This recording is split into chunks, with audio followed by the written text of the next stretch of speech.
I'm going to dive right in because I'm so excited about this. I've already set my DVR for the next 3 nights. But how did it feel when you guys got the call and they said, okay, it's happening. We're putting the 3 greatest against each other? It's a little nerve-wracking for me. I had watched James Holzhauer's amazing run on Jeopardy, where my record seemed to be in Jeopardy. And just the fact that that phone call meant you're going to have to play against that guy who's a lot younger and sharper than you probably. It was my first thought was, well, that's going to make my holidays a little bit stressful. But I always love playing Jeopardy. It's such a good time. And I don't have to pull out all the stops against these two, so I worked out an elaborate system of sign stealing. Maybe you should work for the Astros. Have they been in touch? Ooh, that's kind of cold there. But I've got to ask you, James, you are sort of the new kid on the block. You had an incredible run. Was this what you wanted to do, to go up against these 2 guys, or did you want to sort of bask in the glow for a while? You know, I didn't exactly know when this call was coming, but I figured it was coming at some point. You know, everyone was talking about, oh, they've got 3 super contestants now. They should have them face off against each other. And, you know, I think this was the right time to have it. Alex is still going strong. He was the only choice to host this, really. And I did want to ask you guys about Alex because given his diagnosis, and obviously we're all watching his very public fight against the disease, does it make this a bit bittersweet, or is it just something you had to do right now?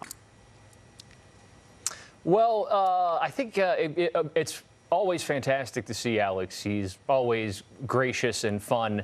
But, yeah, I think it does, you know, in the back of your mind, every time you see him, it's like, man, this could be the last time. But he looks great, and he's hosting the show as well as he ever has. So, you know, knock on wood, hopefully he'll still be around and hosting Jeopardy for a long time to come. Well, he seemed it's just more time we get to spend with him. Yeah.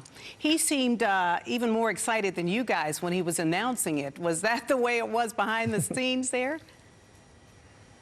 Yeah, you can tell Jeopardy means a lot to him after almost 40 years. Yeah. Like my wife was saying, why is he still going to work? And I said, you have to understand, like, this guy loves his job and he's been doing it for decades. He's really invested in these tournaments, and that makes it fun for us. And I think it helps him deal with his health too. You know, athletes will say that they have a kind of respite on the field, and I think it's he has a similar thing going on. Have you had a chance to sort of express your admiration and your emotion to him?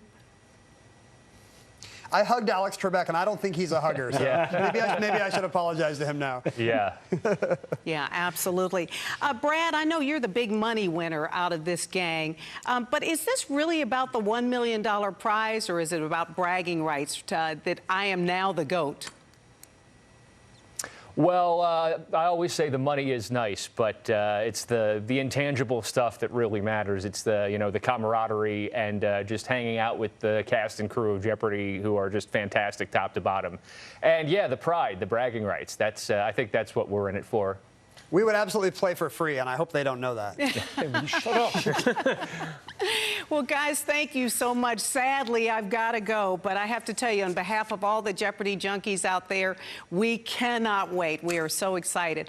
Notice I didn't ask you who won, but who won? That's a first today. Thank you. I'm sure no one else has asked. Thanks so much, and good luck. We can't wait. Thanks.